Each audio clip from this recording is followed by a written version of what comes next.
Bonjour à tous, bienvenue sur ce premier module de formation nutrition et cancer. En attendant que tout le monde se connecte, bon, on fera un rappel régulier pendant la session. Donc voilà, vous vous connectez à ce webinaire en paramétrage Teams sur un format du coup webinaire avec micro et caméra coupés. La session débute donc de 13 h jusqu'à 15 h.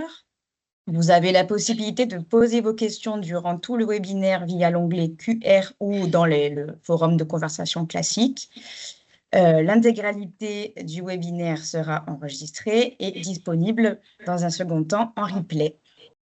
Le temps que tout le monde se connecte pour pas vous laisser patienter dans le silence, on va vous faire un petit rappel sur le contexte de la formation. Donc, on se présente dans un premier temps côté DSRC. Donc, je suis Milena Moya, chargée de formation. Et pour la partie contexte, je vais laisser ma collègue se présenter et on va aborder l'introduction sur la formation. Bonjour à tous, donc Isabelle Récoréa, je suis en charge des soins de support vers l'hôpital. Donc cette formation cancer et nutrition, les fondamentaux repérés et orientés, est organisée dans le cadre du déploiement des actions des feuilles de route de la stratégie décennale de lutte contre le cancer, contre les cancers, des ARS PACA et Corse et du groupe expert régional nutrition et cancer. Donc ce premier module est ouvert aux diététiciens, mais également à l'ensemble des professionnels de santé. Vous êtes nombreux, puisqu'on est plus de 200, à participer à ce webinaire, afin d'apporter à la fois les connaissances nécessaires pour mieux repérer les troubles nutritionnels et s'appuyer sur des outils référencés pour orienter précocement les patients vers le médecin nutritionniste et ou la diététicienne. Un premier module suivra et sera consacré à des cas cliniques et nous vous informerons ces prochains jours sur la tenue justement de ce deuxième module.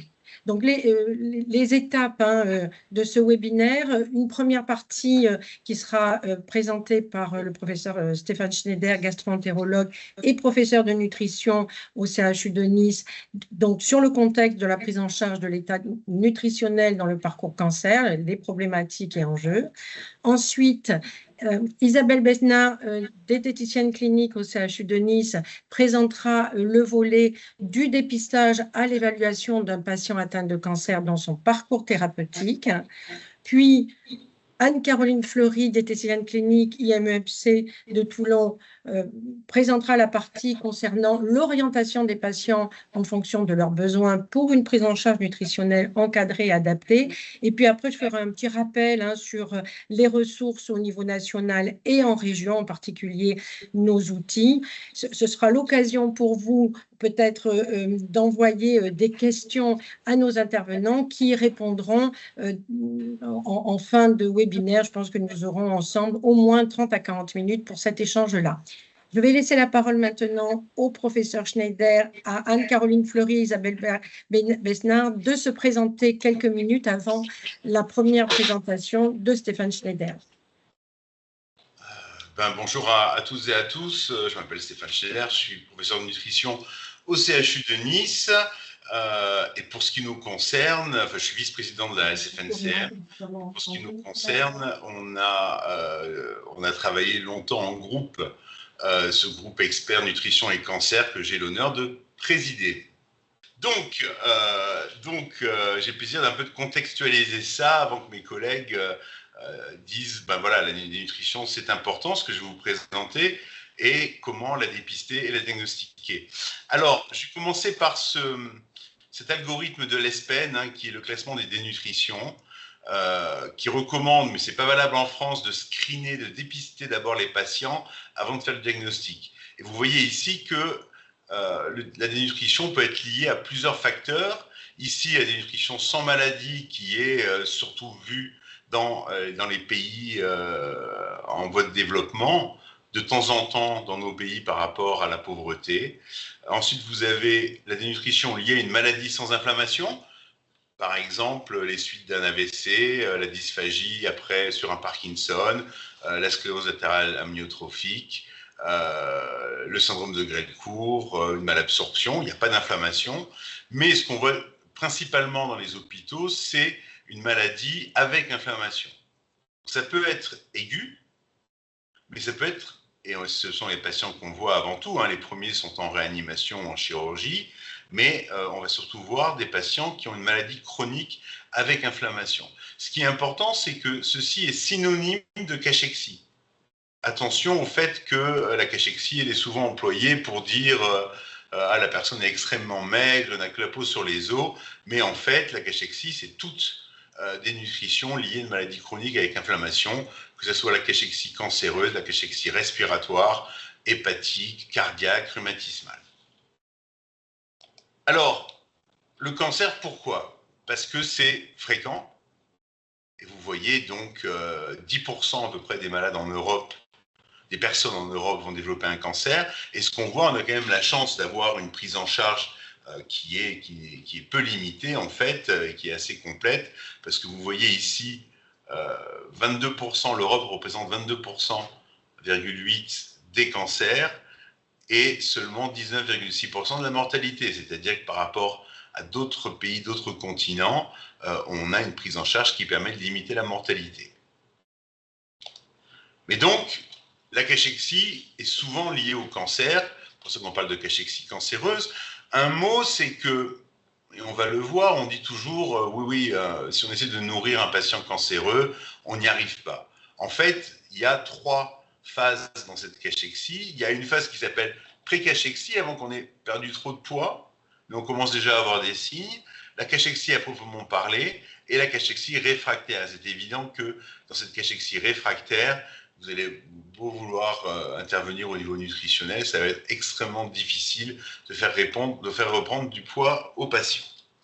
Alors, quelle est la prévalence de la dénutrition? Je vous présente deux études qu'on a faites, donc vous voyez, en 2005 et en 2012, dans différentes structures de soins. Et vous avez en fait, alors je vais vous le montrer avec la loupe, vous avez en fait, plus on va vers le haut, plus la dénutrition est fréquente, plus on va vers la droite, plus le cancer est fréquent. Donc, grosso modo, ce que vous voyez ici, la fréquence la plus importante, c'est le cancer du pancréas, puis les autres cancers digestifs, les cancers ORL, cancers urologiques, etc. Pour autant, dans cette cohorte-là, le cancer du pancréas était extrêmement peu fréquent. Si on regarde maintenant sur 2012, eh ben, vous voyez ici, c'est un autre recrutement, pancréas mais aussi foie, côlon rectum.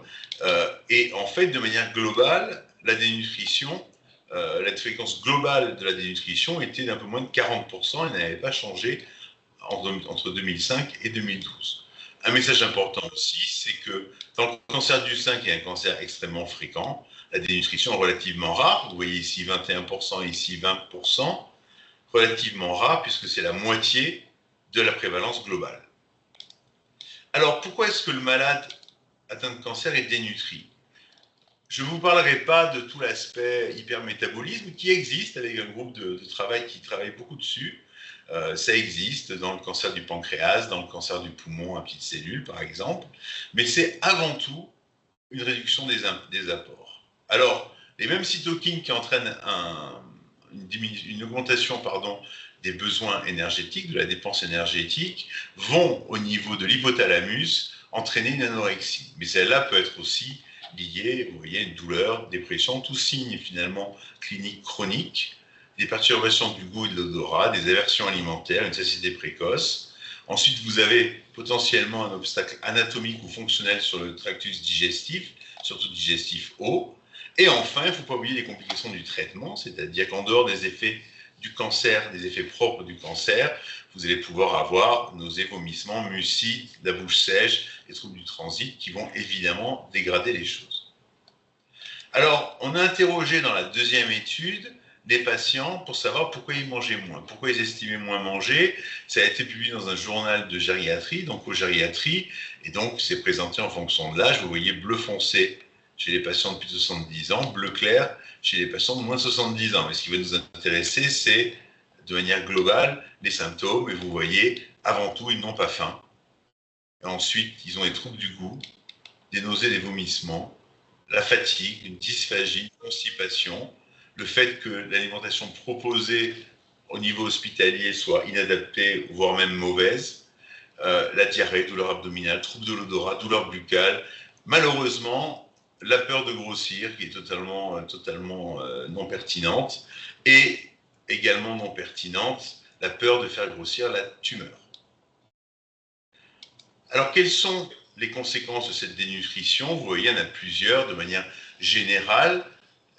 Des infections, hein, c'est la première conséquence de la dénutrition. Un problème d'autonomie, puisque les fonctions physiologiques vont être altérées, en particulier du fait de la fonte de la masse musculaire. Le tout donne un risque de chute. Vous avez aussi des effets psychologiques et relationnels. Et quand on a perdu la moitié de sa masse maigre, eh ben, y a très souvent le décès qui est entraîné. Tout ça est finalement plus coûteux que l'obésité d'ailleurs, alors que la fréquence est beaucoup plus faible. Et vous voyez, ça a été estimé en Europe à 171 milliards d'euros par an. Donc ça, ce sont les conséquences générales. Ce qui est plus pertinent, c'est les conséquences spécifiques en cancérologie.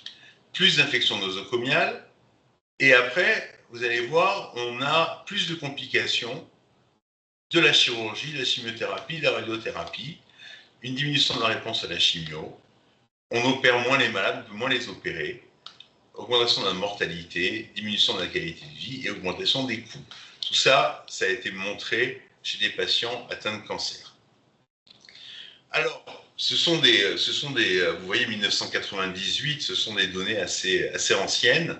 Et grosso modo, on a comparé la survie globale dans le cancer colorectal chez des patients qui avaient perdu du poids et chez des patients qui n'en avaient pas perdu.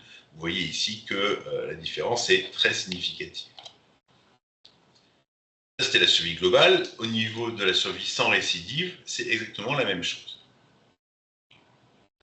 Alors en fait, ce qui est important, c'est que là, c'est le poids. Et le poids, globalement, le poids, comme les indices de masse corporelle, ne distingue pas la composition corporelle. Or, on sait bien que c'est la masse maigre, en particulier la masse musculaire, qui, lorsqu'elle diminue, conduit aux complications. Et en fait, on le voit ici, hein, c'est la meilleure façon, bien qu'elle soit peu répandue, d'évaluer la masse musculaire. C'est un scanner à hauteur de L3 que la plupart des malades avec cancer vont avoir. Et vous voyez ici deux patients qui sont à la limite du surpoids. Et vous voyez ici les muscles en rouge, une toute petite infiltration graisseuse. Et vous voyez ce qui se passe chez un malade cancéreux.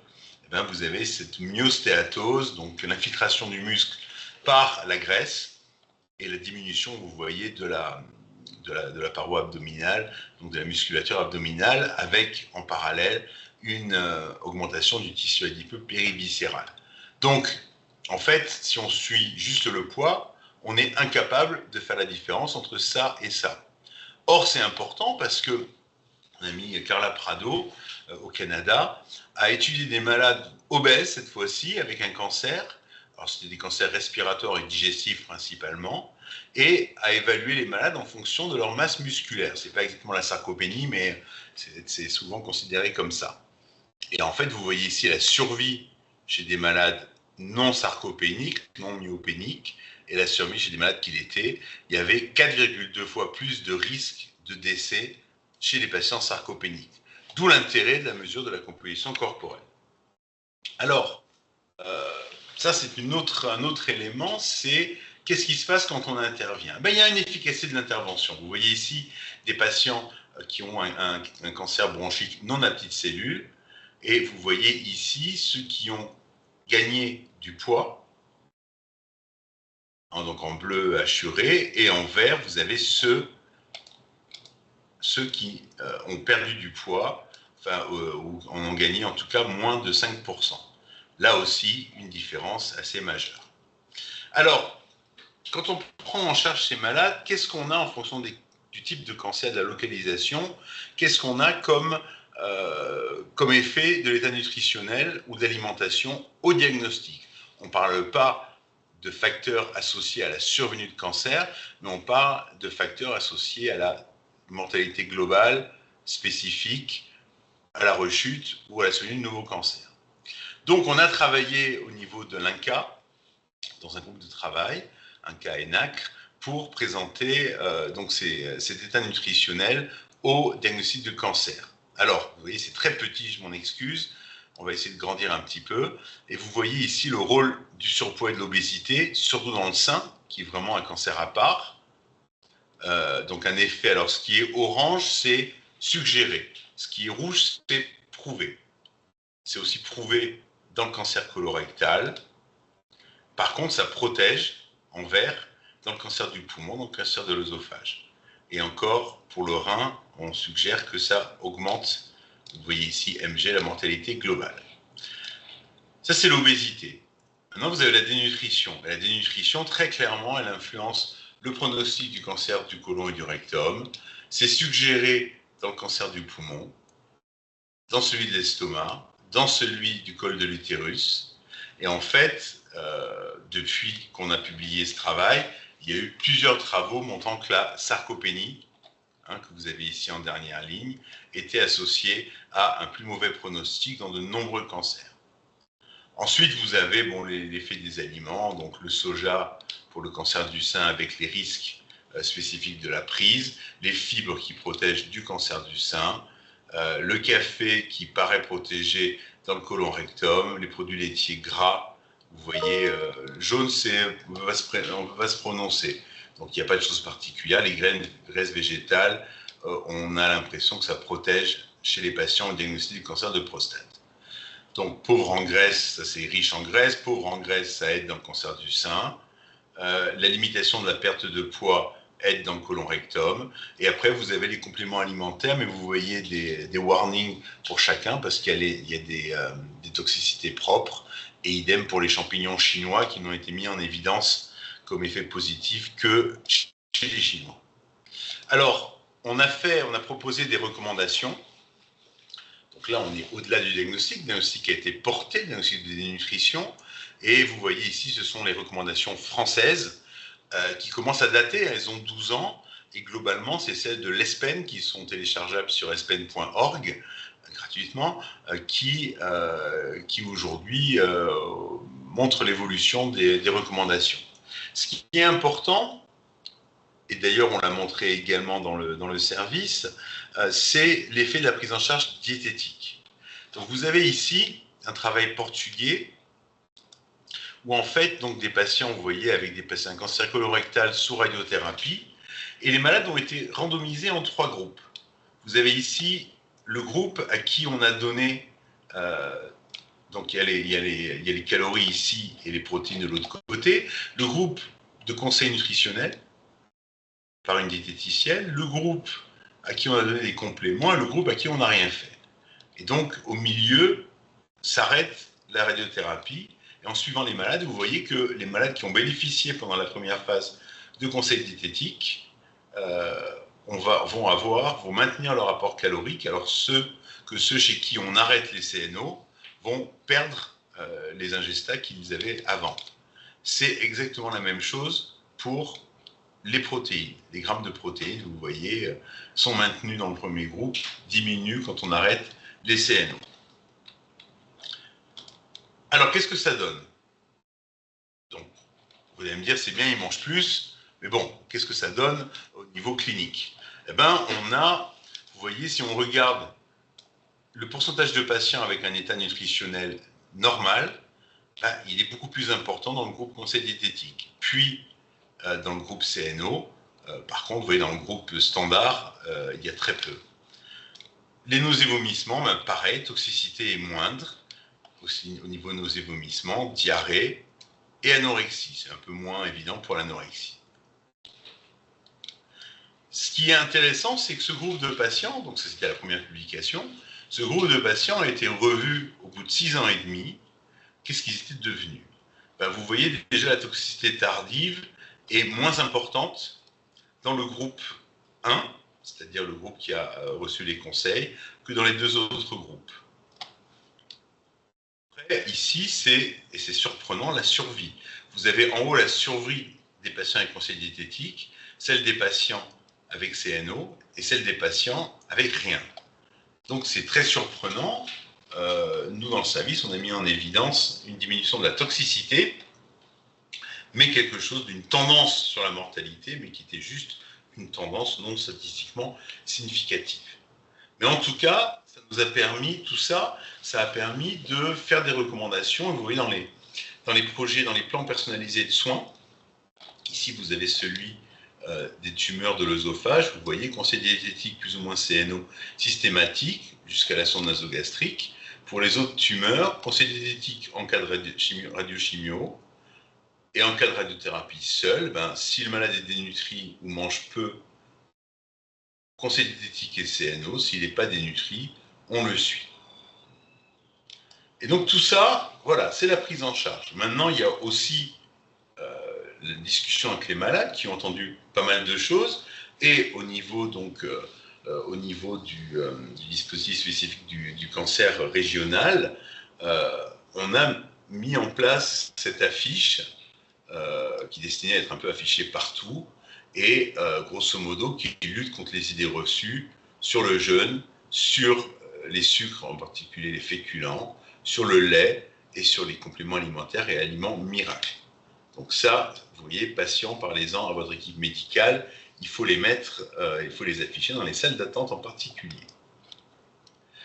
Alors ça, c'est pendant le cancer, et après le cancer, les conseils sont de nouveau, on se met en prévention tertiaire, qui est exactement la même qu'en prévention primaire, c'est-à-dire maintenir un indice de masse corporelle normal, sachant que vous savez qu'il y a une différence après 70 ans où l'IMC idéal est tout à fait décalé vers la droite, une activité physique régulière, un régime peu carné, un régime plutôt végétal, avec des fibres qui amènent des céréales complètes, et tout ça diminue la récidive et la mortalité, aussi bien après cancer colorectal que cancer du sein. Ça, c'est la prévention tertiaire, mais le tout, on va le retrouver dans les recommandations d'ESPEN. Vous voyez, les interventions nutritionnelles ici, l'exercice, la nutrition orale, on recommande qu'elle soit augmentée. Et donc, ça comprend le conseil diététique, le traitement des symptômes qui vont diminuer la prise alimentaire, et voire les CNO, et surtout pas de restriction. Si maintenant, ça ne suffit pas, ou alors si le malade d'emblée est dénutri, c'est la nutrition médicale, entérale, parentérale, évidemment entérale en premier, mais si ça ne suffit pas ou s'il y a des contre-indications, il faudra passer à la parentérale. Et vous voyez donc entérale, parentérale, et idem chez les patients qui mangent peu de manière habituelle. Et également l'exercice, vous voyez la recommandation sur l'exercice, on recommande une activité physique maintenue ou augmentée pour augmenter la masse musculaire, la fonction physique et le profil métabolique.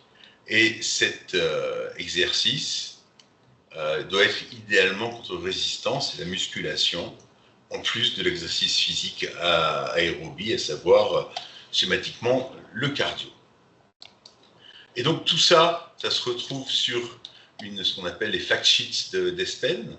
Et donc vous voyez ici celle qui est là encore téléchargeable sur le site. Vous voyez les conséquences de la dénutrition, la prévalence avec les cancers les plus fréquents, l'augmentation de l'incidence de la dénutrition pendant le traitement et les conseils de dépistage et de diagnostic qui vont conduire au diagnostic et au traitement proposé, nutrition et exercice.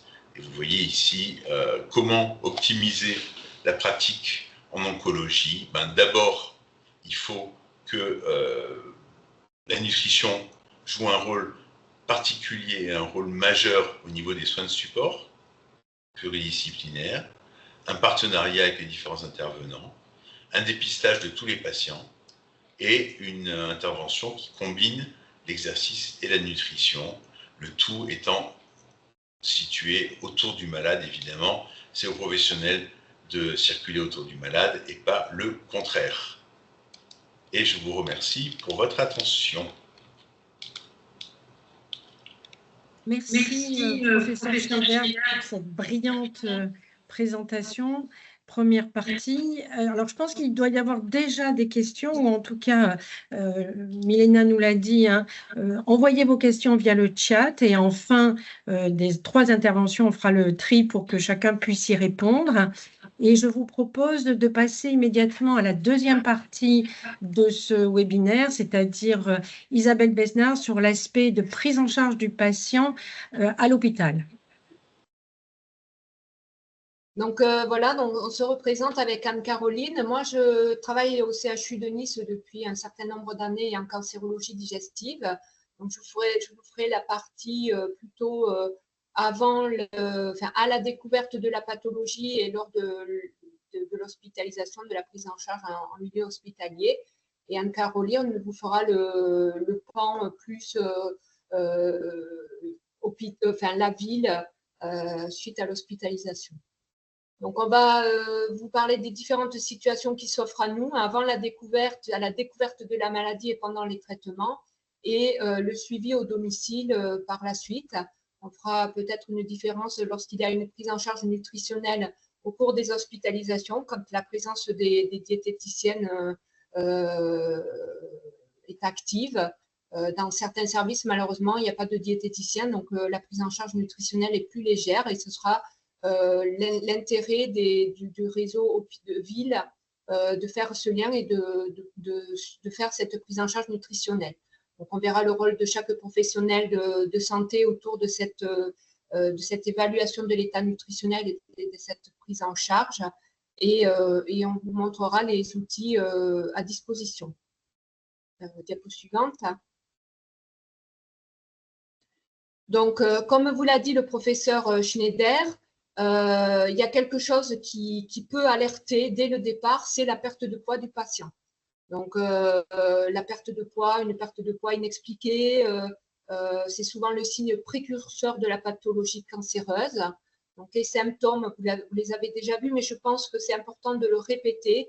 Lorsque vos patients ont une perte d'appétit, dont ils ne se rendent pas compte forcément, lorsque apparaît des dégoûts pour certains aliments, notamment les sources protéiques, hein, la viande rouge, souvent, il y a des dégoûts. Une satiété précoce, les patients vous disent que ils n'ont pas très faim, ils mangent 3 bouchées, puis ils s'arrêtent. Ou alors, ils nous décrivent le fait de mâcher, de ne pas pouvoir avaler, parce que voilà, ils n'ont pas envie de manger. Donc, il peut y avoir cet état nauséeux avec l'apparition de vomissements, une dysphagie, des douleurs gastriques ou abdominales inexpliquées, une grosse fatigue. Donc ça, c'est les symptômes où il n'y a pas d'obstacle. Et malheureusement, lorsqu'il y a un obstacle, cette impossibilité de s'alimenter, lorsqu'il y a une sténose œsophagienne ou au niveau des intestins ou des occlusions. Donc, comme vous l'a dit le professeur Schneider, la dénutrition est fréquente. Donc, en moyenne, c'est 39% pour cancers confondus. Ça peut aller jusqu'à 70% dans certains cancers digestifs, œsophage, pancréas. Et ce qu'il faut se rendre compte, c'est que c'est une perte de chance énorme pour les patients. Avant même d'être traités pour cette maladie, ils perdent des chances parce qu'ils ont perdu du poids. Parce que lorsqu'ils vont être pris en charge, ils auront les risques augmentés d'infections nosocomiales, de complications post-opératoires, de mauvaise tolérance au traitement, cette tolérance diminuée et le traitement devient moins efficace.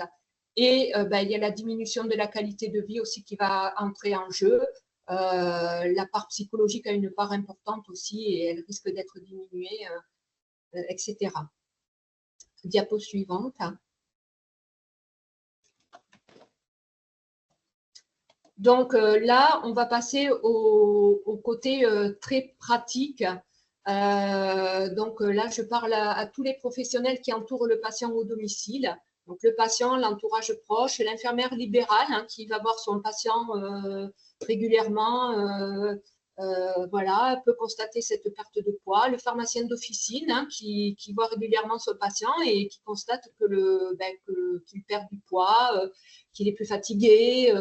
Voilà, le patient va peut-être dire qu'il n'a pas faim ou qu'il mange moins, etc. Donc là, il faut vraiment se dire il se passe quelque chose, donc il faut investiguer. Donc tous les professionnels, dites à vos patients de consulter le médecin traitant qui va mettre en place des investigations. Donc, il faut agir le plus rapidement possible. Direction médecin traitant qui va diriger après vers les spécialistes. Et si vraiment il y a une perte de poids importante, on peut déjà mettre en place certaines choses pour stopper cette perte de poids. Donc, quels sont les outils à disposition? Bien évidemment, une balance.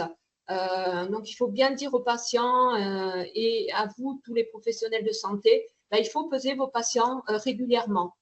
C'est important d'avoir un historique de poids, c'est-à-dire que voilà, si le médecin traitant, si le patient va le voir régulièrement, vous les médecins, pensez à bien peser vos patients et de le noter dans votre ordinateur pour avoir cet historique. L'infirmière, pareil, hein, vous avez des carnets de suivi, donc je pense que c'est fait. Il y a l'évolution du poids, c'est très important, c'est basique, c'est facile à faire, mais c'est de l'or ensuite pour la prise en charge. Donc, nécessité de connaître le poids actuel et le poids habituel, on va voir pourquoi par la suite. Voilà, donc ensuite, il y a le poids, mais il y a aussi cette perte d'appétit dont a parlé le professeur Schneider, qui est assez évidente et flagrante. Donc, il y a des outils très simples à utiliser pour constater cette perte d'appétit. C'est ce qu'on appelle le CEFI, ou le score d'évaluation facile des ingestats. Donc, c'est un outil, hein, c'est comme une échelle visuelle de la douleur, mais adapté aux ingestats. Donc, d'un côté, vous avez je ne mange rien du tout, je mange comme avant quand je n'étais pas malade. Vous faites glisser le curseur et donc là, vous évaluez la diminution des ingestats par rapport à avant. Donc, ça a été validé par le professeur Ronan Thibault. Donc, c'est un outil fiable. Et lorsque ce CEFI est inférieur à 7, donc, ça veut dire qu'il y a une diminution flagrante des ingestats, donc une diminution des apports alimentaires conséquents. Donc là, il faut se dire, il faut faire quelque chose. Vous pouvez également, si vous avez les outils, utiliser le hand grip, hein, c'est pour évaluer la fonction musculaire. Voilà, ça permet de mesurer la force musculaire. Et lorsque le hand grip pour les femmes est inférieur à, pour les femmes c'est 16, inférieur à 16, et pour les hommes inférieur à 26, donc il y a un état de dénutrition qui est installé. Ça va vous permettre aussi d'évaluer, alors ça va aussi permettre d'évaluer la sarcopénie, hein. Oui, quelque chose que je n'ai pas dit, c'est que les patients, quand ils perdent du poids, souvent on voit cette fonte musculaire très importante qui alerte aussi, hein, voilà, donc, en association avec la fonction musculaire. Et vous pouvez également faire dans vos cabinets les tests de marche qui peuvent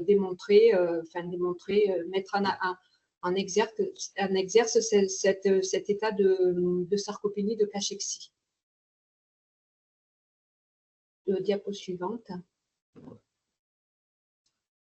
Donc là, on vous fait un état des critères de dénutrition selon les recommandations de l'HAS. Hein. Donc, ce sont des recommandations qui ont été mises à jour en 2021. Donc, pour dire qu'un patient commence à se dénutrir, il faut avoir à la fois un critère phénotypique et un critère étiologique. Donc, nous, ce qui nous importe à cette étape, c'est la perte de poids et c'est la réduction des ingestats. Donc, puisque vous avez un historique de poids, vous allez pouvoir constater une perte de poids supérieure à 5% en un mois ou de 10% en 6 mois. Donc, ça, c'est pour les dénutritions modérées. Et de 10 à 15% pour les dénutritions sévères. Donc là, il y a déjà un état de dénutrition qui s'est mis en place. Vous pouvez, alors ça, c'est pour les sujets moins de 70 ans. Il y a aussi des chiffres pour les personnes âgées. Donc, on peut utiliser aussi l'IMC, hein, c'est le poids sur la taille au carré. Lorsque cet IMC est inférieur à 18,5 chez les jeunes de moins de 70 ans, donc on peut parler éventuellement de dénutrition. Et pour les personnes âgées, c'est un IMC inférieur à 22.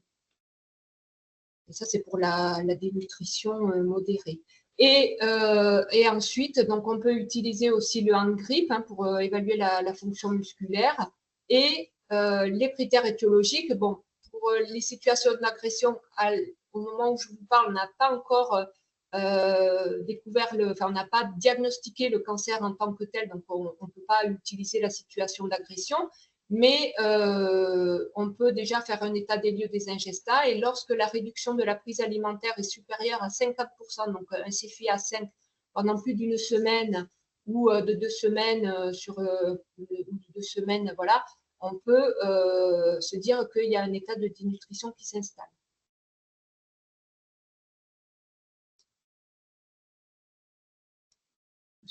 Ouais, voilà, donc voici un outil de dépistage que l'on a créé dans le groupe Nutrition et Cancer là, du groupe OncoPACA pour lequel nous intervenons.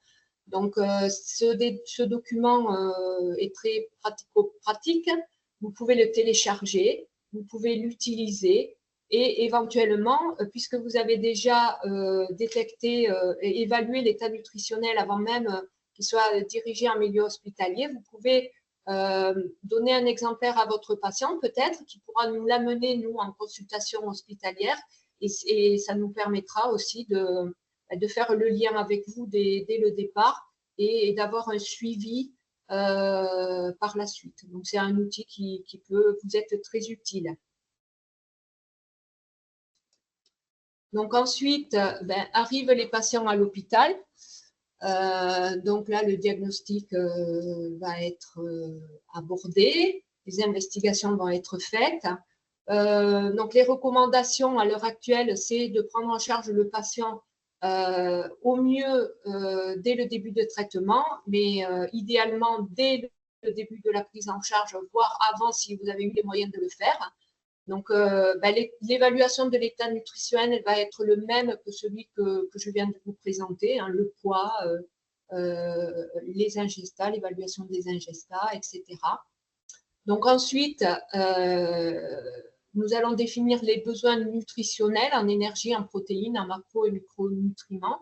Donc, on utilise les recommandations en cours que vous a présenté le professeur Schneider, hein, les recommandations de la SFNCM et de l'ESPEL. Donc, à l'heure actuelle, les recommandations pour un patient en périopératoire, ça va être de 20 à 30 kilocalories par kilo et par jour. Et lorsqu'ils sont en oncologie, radiochimiothérapie, on augmente ses besoins à 30 à 35 kilocalories par kilo et par jour. Et les besoins en protéines, évidemment, comme il y a un hypermétabolisme, sont augmentés aussi. Donc, on va évaluer les besoins à l'aide de, on va utiliser les 1,2 à 1,5 grammes de protéines par kilo et par jour. Donc, une fois qu'on a défini ces besoins, diapo suivante, on va évaluer les apports actuels. Donc, les apports actuels, alors soit on cède du CFI, mais on n'a pas de chiffrage, c'est quand même une estimation. Donc là, il y a la diététicienne qui va rentrer en jeu parce que c'est son rôle propre, c'est de calculer les ingestats spontanés. Donc, on va demander au patient de nous dire ce qu'il mange pendant 2 ou 3 jours, repas par repas, avec les quantités. Ça va nous permettre donc de calculer les apports en calories, protéines, lipides, glucides, éventuellement des micronutriments si on en a besoin. Et on va les comparer aux besoins. Et donc, ça va nous permettre de voir qu'en général, les apports sont inférieurs aux besoins, puisque les besoins sont augmentés dans le cadre de la pathologie. D'où la perte de poids, puisque les apports n'égalent pas les besoins. Donc, la prise en charge diététique va permettre d'équilibrer ses apports et ses besoins. Donc, si le patient mange correctement, ce qui peut arriver quand même, donc on va mettre en place des conseils diététiques. Déjà, on va leur dire de stopper tous les régimes. Alors, on n'utilise plus le terme de régime, on parle d'alimentation thérapeutique actuellement. Donc, on va leur dire si ces alimentations thérapeutiques sans sel, pauvres en cholestérol, voilà, ça ne devient plus une priorité peut-être. Il faut voir avec le médecin traitant bien sûr, mais donc on va éviter toutes les alimentations thérapeutiques qui ne sont plus très utiles à cette étape-là. On va corriger les erreurs alimentaires. Donc, on va quand même leur reparler d'alimentation équilibrée, de manger, de se faire plaisir, hein, parce que maintenant, on ne parle plus de se restreindre, mais de manger plus qu'il n'en faut pour justement reprendre du poids ou ne plus en perdre. Voilà, on va leur donner des conseils d'enrichissement, on va leur dire de grignoter, de prendre des collations, de faire tout ce qu'ils ne faisaient pas avant parce qu'ils se privaient. Mais maintenant, voilà, la directive, c'est se faire plaisir, manger pour ne plus perdre de poids. Donc, dès l'apparition des critères de dénutrition dont on a parlé, on va insister sur l'enrichissement, le fractionnement, et on va tenir compte des effets secondaires des traitements. Ce qui est important, et nous, on l'a démontré dans le service, c'est le coaching diététique. C'est important que les patients soient suivis régulièrement, qu'ils soient motivés, et ça permet justement qu'ils restent plus vigilants sur l'alimentation, donc car on peut considérer que l'alimentation, c'est un traitement en tant que tel dans le traitement du cancer. Donc, vraiment, là, idéalement, il faut que voilà, les diététiciens voient les patients le plus précocement possible et le plus régulièrement possible. Ensuite, si les ingestats sont insuffisants, on va mettre en place les compléments nutritionnels oraux. Donc, je vais faire un aparté sur les compléments nutritionnels oraux parce que voilà, on ne donne pas des compléments comme ça sur une ordonnance en disant 2 CNO par jour, c'est ce qu'on voit régulièrement, 2 compléments nutritionnels oraux par jour et puis voilà, plus rien. Donc, la complémentation nutritionnelle orale, elles doivent compléter une alimentation insuffisante pour couvrir les besoins. Donc, ce qui est important quand même, c'est d'évaluer les apports et de compléter. Donc, s'il doit manquer 600 calories, on mettra voilà, des compléments à hauteur de 600 calories et d'un certain nombre de grammages de protéines pour couvrir les besoins. Ce qui est important, donc il faut adapter ces compléments en fonction de l'alimentation, mais aussi des préférences des patients, des tolérances sans lactose, sans gluten, mais voilà. Il est à noter que les laboratoires proposent diverses variétés avec des apports énergétiques et protéiques variables. Et ce que je voudrais faire ressortir, qu'ils ne sont pas interchangeables entre eux. C'est-à-dire que lorsque le médecin va marquer 2 compléments nutritionnels avec une telle marque avec 400 calories et 20 grammes de protéines, oui, le patient n'aime pas le produit lacté, donc on va vouloir donner des jus de fruits, sauf que certains jus de fruits, l'apport en protéines n'est pas le même. Donc, ça peut poser problème parce qu'on déséquilibre un peu les besoins. Et voilà. Donc, pour cela, on a créé un outil qui s'appelle Equiv CNO que vous trouverez également sur le site Oncopaca. Voilà. Alors là, donc, nous avons répertorié tous les compléments nutritionnels oraux qui existent sous forme de variétés, voilà, les hypercaloriques, hyperprotidiques à concentrer en 2,4 kg, en 2 kcal, soit sous forme lactée, sous forme de yaourt, sous forme de jus de fruits, sous forme de compote, les potages, les diverses variétés. Et vous avez dans la deuxième partie, pour les personnes contrôlées en glucides, et voilà. Et dans la deuxième partie, on vous propose des équivalences en fonction des apports énergétiques et protéiques nécessaires pour le patient. Donc, vous avez, alors on ne voit pas bien, hein, je ne sais pas si, Milena, vous pouvez faire un zoom comme le faisait Stéphane, mais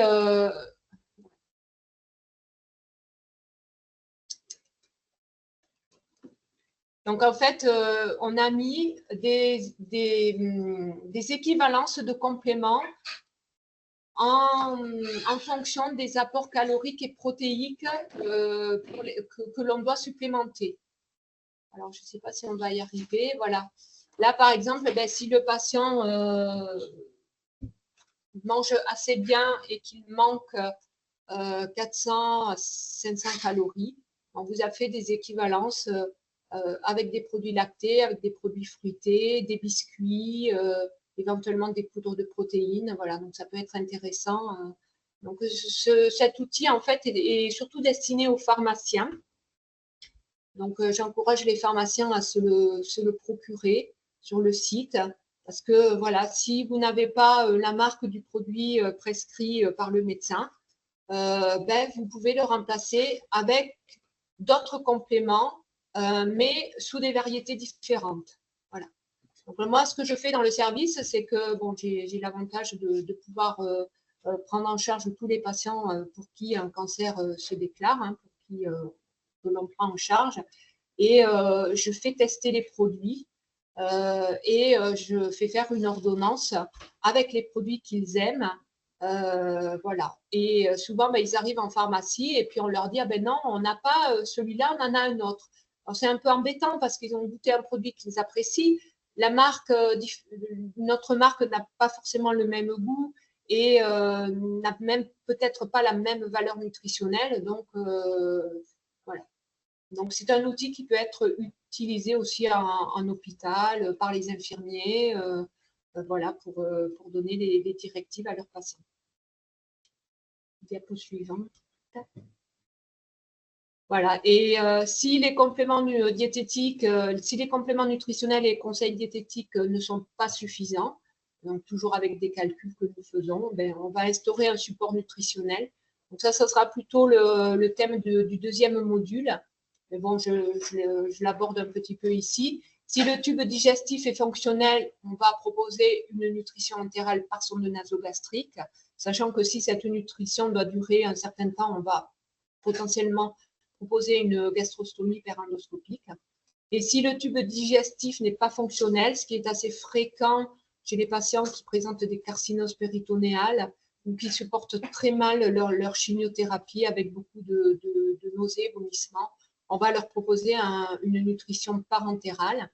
Donc, dans les deux cas, ces nutritions artificielles sont débutées en milieu hospitalier pour vérifier la tolérance et pour éviter le syndrome de renutrition inappropriée que l'on abordera dans le deuxième module. Et les patients vont retourner à leur domicile avec des prestataires de services avec lesquels nous travaillons et qui vont assurer le suivi au domicile en lien avec l'hôpital. Et enfin, la dernière diapo. Donc, après l'hôpital, donc là, on va faire le lien avec la ville. Dans certains services, les patients pourront être suivis toujours par les diététiciens hospitaliers ou le personnel, les médecins, les infirmiers, lors de leur séance de chimiothérapie, de radiothérapie, ou les revoir en consultation lorsqu'ils sont en pause thérapeutique. Donc, parfois, on peut le faire quand il y a les moyens diététiques en particulier. Parfois, ça ne se fait pas. D'où l'intérêt que ces patients soient redirigés vers les professionnels libéraux. Et donc là, je passe la parole à Anne-Caroline qui va faire la partie ville. Merci Isabelle. Tu vas voir dans le chat beaucoup de questions, hein, mais on a donc décidé de grouper ces questions et de les voir à la fin. Je pense que c'est tout à fait possible. Désolée pour ces aléas, hein, on est en direct, donc aléas du direct bien entendu, mais toujours des présentations particulièrement passionnantes et puis surtout très pragmatiques sur le terrain. N'hésitez pas à poser vos questions via le chat et nous essayons de les collecter, de les regrouper et les intervenants y répondront un petit peu plus tard dans le webinaire. Anne-Caroline, ton diaporama est en place, donc à toi la parole sur cet aspect de prise en charge des patients plutôt à la ville. Merci. Alors, il y aura forcément des redites avec ce qui a été fait précédemment, hein, puisqu'on est tous sur le même sujet des nutritions. Moi, je vais plutôt insister sur le rôle des professionnels libéraux, parce que tous autant qu'on est en tant que libéraux, on a un rôle à jouer. Isabelle l'a dit, les médecins, bien sûr, les infirmiers et les infirmières qui sont au domicile et qui débranchent les chimiothérapies, par exemple. Pardon. Les pharmaciens qui délivrent les CNO, Isabelle en a parlé là encore, les orthophonistes qui font de la rééducation, notamment dans tout ce qui est dysphagie, troubles de la déglutition, les diététiciens bien entendu qui aident à gérer les effets secondaires et ou la gestion des CNO. Et on doit tous travailler ensemble pour que le patient ait la meilleure prise en charge possible, que tout soit dépisté au plus tôt, que ce soit les intolérances au CNO, que ce soit la dénutrition, que ce soit une asthénie majeure, etc. Par contre, en ville, nous, on s'occupe plus particulièrement de patients qui n'ont pas de nutrition artificielle. En général, ils sont confiés au service aux prestataires de santé à domicile et nous, on a rarement à s'en occuper. Donc, on va envisager plutôt ceux qui n'en ont pas, avec deux caractéristiques majeures, les cancers du sein et de la prostate, dont le risque nutritionnel, le professeur Schneider l'a dit tout à l'heure, est assez minime en termes de dénutrition, mais important parce qu'on doit gérer la prise de poids, et les cancers digestifs et les voies aérodigestives supérieures, qui, eux, ont un risque élevé de dénutrition. Donc, on va commencer par le risque de surpoids qu'on peut rencontrer chez les patientes essentiellement en cancer du sein et les patients en cancer de la prostate. Ils sont souvent mis sous hormonothérapie. L'hormonothérapie a tendance à augmenter le poids. Ce n'est pas systématique, mais ça peut arriver. Et en parallèle, leur médecin leur dit, si vous prenez du poids, vous allez augmenter votre risque de récidive ou l'apparition d'un second cancer. Donc, ça les met dans une situation assez compliquée parce qu'ils sont tentés de refuser de prendre l'hormonothérapie, de peur de prendre du poids, et que ça les entraîne sur un deuxième cancer. Donc, il faut vraiment explorer cette chose-là. Et c'est notre rôle en ville parce qu'on a peut-être un peu plus de temps qu'à l'hôpital pour développer cette chose-là, et faire de l'entretien motivationnel pour les encourager à vraiment prendre leur traitement d'hormonothérapie, parce que c'est vrai qu'en plus, ils partent sur 2-3 ans. Donc, il faut vraiment qu'ils adhèrent au traitement, sinon ça va être compliqué. Donc, on doit les accompagner pour la gestion du poids également. Diapo suivante, merci. Ensuite, le risque de dénutrition pour tous les cancers digestifs, mais on l'a déjà évoqué, bien entendu. Elle est liée pour plusieurs... Bon, je ne vais peut-être pas reprendre tout ce qu'on a dit tout à l'heure, mais c'est vrai qu'il y a des douleurs au niveau de la bouche, de la gorge, une mucite, des dysphagies. La dépression peut faire aussi que les ingestats ont tendance à diminuer. Les traitements de chimiothérapie qu'ils ont pu avoir eu qui altèrent le goût et entraînent, là encore, une diminution des ingestats. Et en fait, ce qui est le point de départ de tout ça, et le professeur Schneider l'a dit, c'est que dès qu'il y a une diminution des ingestats, avant même qu'il y ait une perte de poids, on est déjà dans un problème de dénutrition. Et avant même que la pathologie augmente les dépenses. Donc, l'évaluation des ingestats qui est faite à l'hôpital, bien entendu, mais doit être poursuivie en ville. Alors oui, il y a un CEFI, il y a un EVA, c'est exactement le même outil, il porte deux noms différents, mais on peut le remplacer, on n'a pas besoin d'outils, on pose la question par rapport à avant, comment est-ce que vous mangez? Exactement pareil, on est à 10, rien du tout, on est à 0. Dès qu'on est à partir de 7, 7 égale ou moins que 7, on est déjà à risque. On peut effectivement, et j'avais vu passer la question, mesurer le périmètre brachial, le périmètre du mollet pour constater une diminution de la masse musculaire. Et bien sûr, on doit évaluer aussi la diminution de fonction, parce que c'est deux choses différentes. Il y a la diminution de la masse et la diminution de la fonction musculaire, avec des tests de levée de chaise, des stand-up and go, des tas d'outils qu'on a aussi, nous et les enseignants en activité physique adaptée, plus le hand grip pour tout ce qui est force de préhension. Là, ça ne va pas être trop lisible, mais c'est une évaluation de l'état nutritionnel avec un arbre décisionnel que Isabelle vous a déjà développé. Donc, on va passer à la diapo suivante. C'est la différence, enfin, non, c'est pas une différence. C'est toutes les raisons qui peuvent provoquer une diminution des apports oraux, que ce soit de l'obstacle digestif, tout ce qui est trouble de l'appétit, anorexie, trouble du goût, aversion alimentaire, régime restrictif qui sont mis en place et qui n'arrivent pas à être supprimés. Ça, c'est toujours un combat quotidien. Et la polymédication aussi, bien entendu. La dyspnée aussi qu'on n'a pas évoqué, mais qui peut aussi être un problème quand on est à table et qu'on s'essouffle, et ben forcément on mange moins. Ensuite, on en est au diapo suivante, oui, en effet. Au message que vous devez ramener à la maison, tous autant que vous êtes. La cachexie cancéreuse, c'est une forme spécifique de dénutrition qui aggrave le pronostic et la qualité de vie. Ça, le professeur Schneider l'a bien démontré avec ses multiples études. La sarcopénie, c'est une perte de masse et aussi de fonction musculaire. Le dépistage de la dénutrition doit être réalisé par tous et il repose sur l'association de critères phénotypiques et étiologiques. Quand on est en stade de cancer, on a déjà le critère phénotypique, donc on s'attache à rechercher un critère étiologique, la perte de poids, l'IMC bas, etc. Et la prise en charge de la dénutrition fait partie de l'approche multidisciplinaire. Tout le monde doit la prendre en charge. Le kiné, l'orthophoniste, les aidants qui vont vous alerter dès le début, l'aide à domicile ou les personnes qui font du portage de repas à domicile. Ils ouvrent le frigo pour remettre des boîtes dans le frigo. Il y a encore celle de la veille ou de l'avant-veille. Ben ça, tout de suite, ça doit alerter. C'est que les repas ne sont pas pris, ne sont pas consommés, donc il y a une diminution des ingestions. Donc, on réoriente vers le médecin ou un médecin nutritionniste et ou un diététicien.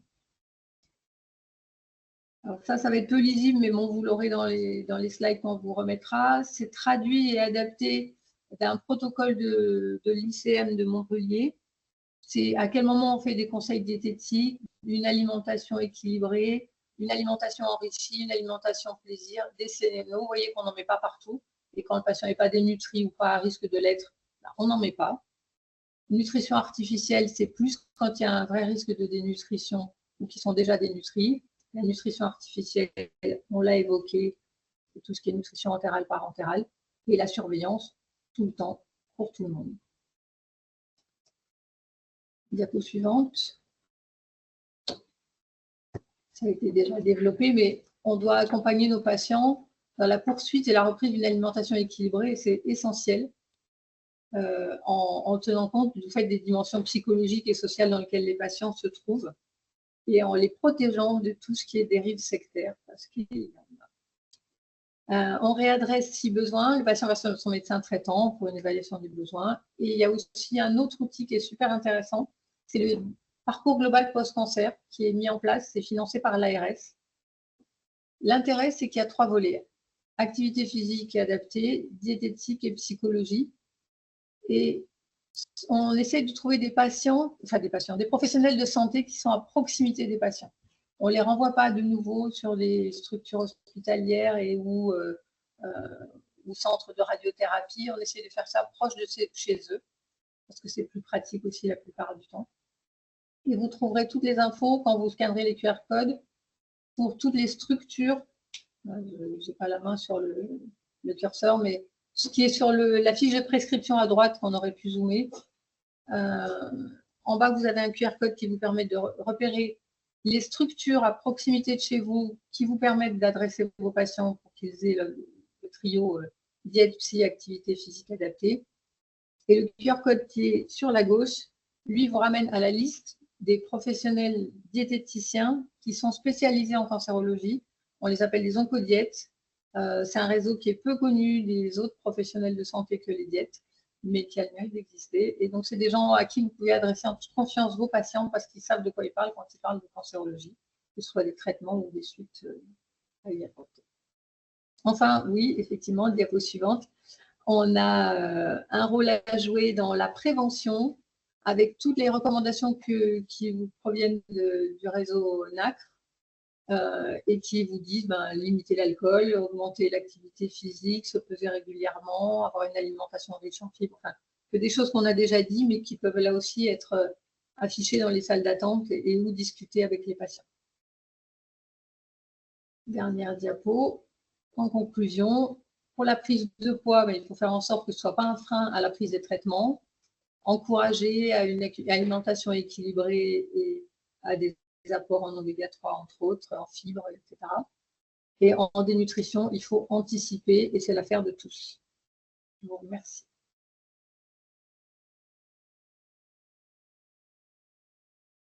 Pauline, pour ces éléments-là. Donc déjà, dans le cadre de ton intervention, tu as déjà répondu à quelques questions du chat.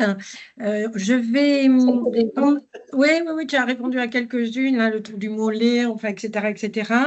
Donc, moi, ce que je vous propose, c'est de vous passer quelques dias sur les ressources. Alors, il est certain que pour certains participants, hein, ces informations-là, vous les connaissez.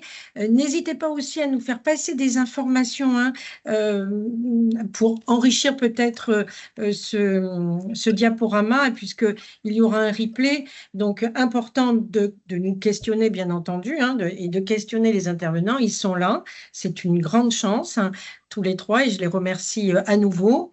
Mais c'est important aussi hein, de pouvoir communiquer sur des informations qu'on aurait pu oublier, puisque ce que je vais vous présenter, c'est quand même pas tout à fait exhaustif. Donc, quelques éléments sur les ressources au national. Alors, bien entendu, je cite la Société française de nutrition clinique et métabolique, la SFNCM, dans lequel vous retrouverez beaucoup d'éléments, beaucoup d'informations et de multiples ressources, comme vous pouvez le voir, et en particulier le référentiel sur lequel on s'est appuyé dans le cadre de nos travaux, c'est-à-dire la nutrition chez le patient adulte atteint de cancer. Également, alors je préfère le mentionner quand même, hein, le site Nutrition Clinique pour le grand public. Je trouve que c'est important. Il faut que les patients aient des références et c'est à vous forcément hein, de les orienter vers des grands sites de référence. Donc, Nutrition Clinique avec beaucoup d'éléments et de multiples rubriques sur la dénutrition, sur l'alimentation adaptée, les CNO, la nutrition entérale et parentérale. Sur ce site, vous retrouverez l'annuaire Oncodiète. Alors oui, hein, l'annuaire Oncodiète, c'est important. Je laisserai Anne-Caroline, qui fait partie des référents Oncodiète régionales, de nous en parler. Donc, pas de souci, c'est des informations que l'on communique. Et la Société française de nutrition, Pardon ? Ah, j'ai cru que Anne-Caroline, tu voulais intervenir. N'hésite pas hein, si tu veux intervenir. Non, pardon. Je regardais en anticipant, on regarde les questions pour pouvoir répondre. D'accord, alors attention, votre micro est ouvert, donc refermez-le, mais si vous voulez intervenir, n'hésitez pas, et en particulier, Anne-Caroline, c'est bien si tu peux intervenir peut-être à la fin sur Oncodiète ou maintenant, c'est comme tu le souhaites. Et puis, je disais la Société française de nutrition, à savoir, malgré tout, je vous ai quand même donné une information concernant aux prochaines journées francophones de nutrition de Strasbourg, organisée à la fois par la SFNCM et par la Nutrition française de nutrition. C'est à Strasbourg en décembre.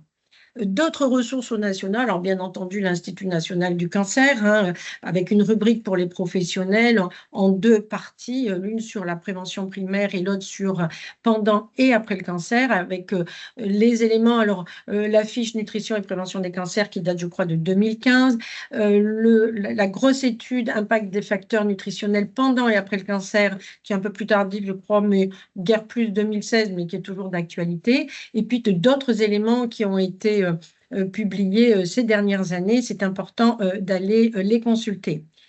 Et bien entendu, le site de NACRE, le réseau Nutrition, Activité Physique, Cancer, Recherche, dans lequel vous retrouverez l'ensemble d'ailleurs des référentiels nationaux, des informations à la fois pour les professionnels et pour les patients.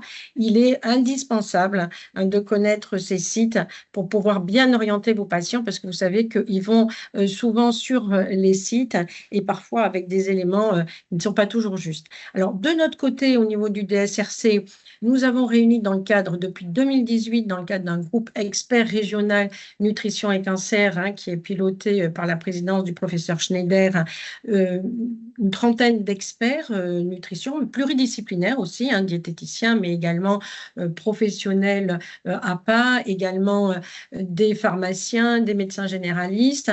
Et ensemble, nous avons donc créé un certain nombre d'outils. Alors, Isabelle Bénard a présenté celui-ci, avec repérage et dénutrition. On est sur des outils qui ont été actualisés très récemment dans le cadre de la dernière réunion du groupe. Donc, ce premier outil lié au repérage de la dénutrition avec un aspect donc administratif, les messages clés, et puis ensuite les recommandations pour le diagnostic de la dénutrition pour les adultes moins de 70 ans et également pour les AJA, et puis aussi pour les plus de 70 ans, et puis aussi les éléments, les recommandations pour le diagnostic de la sévérité de la dénutrition. Je pense qu'avec cette fiche-là, vous pouvez être sûr et vous pouvez vous appuyer dessus.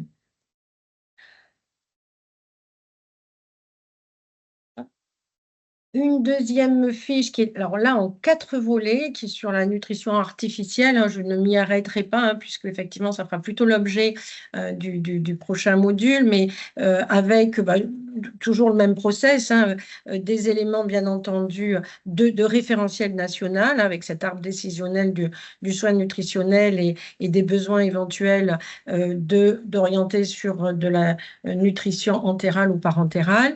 Les aspects, les objectifs, les aspects également, les rappels des définitions, les objectifs, et puis quelques éléments sur les recommandations et les aspects légaux, puisque que ce soit la nutrition entérale ou parentérale, elle doit être ordonnancée par un médecin, en tout cas en première intention, et donc certains éléments sur lesquels il faut avoir référence. Et puis là, un petit peu des éléments toujours les mêmes concernant le matériel, mais aussi les éventuelles complications, tout ce qui concerne les produits utilisés, les débits, les doses et les rythmes et la surveillance. Et là encore, je le dis, ces fiches sont revues par le groupe expert régional en adaptant en fonction des dernières recommandations. Nous n'en avons pas parlé, mais il a juste été évoqué. Sachez que nous avons effectivement également travaillé sur le syndrome de renutrition inappropriée avec cette fiche très synthétique, mais qui rappelle vraiment les recommandations et les informations concernant le CRI. Et la fiche CNO, Isabelle vous en a largement parlé, qui a été labellisée par la Société française de nutrition clinique et métabolique et qui a été réactualisée à l'occasion du dernier congrès francophone de nutrition en novembre dernier. Donc, vous voyez, c'est vraiment un outil tout récent qui a été récemment réactualisé. En cours de réactualisation, la fiche des nutritions et soins palliatifs qui va être revue par le groupe régional de médecine palliative ces prochains mois. Et puis, les éléments que vous pouvez d'ailleurs télécharger sur le site concernant l'après-cancer avec en particulier des éléments qui nous permettent et qui ont été travaillés initialement, et je tiens à le souligner parce que je ne sais pas s'il y a certains participants qui font partie du groupe nutrition et cancer, mais il faut savoir qu'en fait cette prise en charge en triptyque avait été étudiée en amont du dispositif national post-traitement du cancer, et donc il y avait tout un travail qui avait été fait sur à la fois les recommandations, sur les problématiques éventuelles, sur les évaluations à disposition pour cette prise en charge triple, c'est-à-dire nutrition, activité physique et soutien psychologique. Donc, vous pouvez toujours vous y référer. Et puis, évidemment, je n'en ai pas parlé, mais effectivement, cette affiche fake news qui avait reçu la labellisation du réseau NACRE, qui est toujours d'actualité et pour lequel nous sommes très fiers de pouvoir vous dire qu'elle est encore plébiscitée et que on la retrouve dans les services, et c'est tant mieux. Côté ressources, ici, au niveau de la formation, ce webinaire que nous partageons ensemble, et je remercie à nouveau nos intervenants. Et puis, un prochain module qui sera plus avancé, plus technique sur les cas cliniques. Milena enverra de son côté, dans peu de temps, une proposition pour s'y inscrire, mais avec quand même une demande. Il faudra vraiment peut-être une participation un petit peu active, de nous envoyer vraiment vos questionnements, ou alors n'hésitez pas là déjà peut-être à noter quels sont vos questionnements sur le chat. Et puis, en en avant-première une journée formation qui sera sur une thématique séquelles, hein, qui est aujourd'hui largement étudiée par le DSRC dans le cadre de la stratégie décennale, pour lequel nous sommes en cours de parution d'un guide assez inédit sur 6 séquelles, et bien entendu les troubles nutritionnels en font partie. Et nous aurons une journée de formation en présentiel où nous aborderons cette problématique des séquelles pour les troubles nutritionnels avec très certainement les intervenants qui aujourd'hui sont présents et peut-être d'autres aussi pour enrichir les échanges. N'oubliez pas d'aller chercher également dans le répertoire régional des formations sur le site Encopaca Corse les formations actuelles pour vous y inscrire. Et n'hésitez pas aussi à nous questionner si vous avez des demandes complémentaires. J'en ai terminé pour cette présentation des ressources non exhaustives. Là encore, si vous voulez nous questionner ou nous transmettre des informations, n'hésitez pas. Et nous sommes à votre disposition pour répondre à vos questions. Je laisse surtout la parole aux intervenants qui sont les experts de la nutrition. Merci à tous.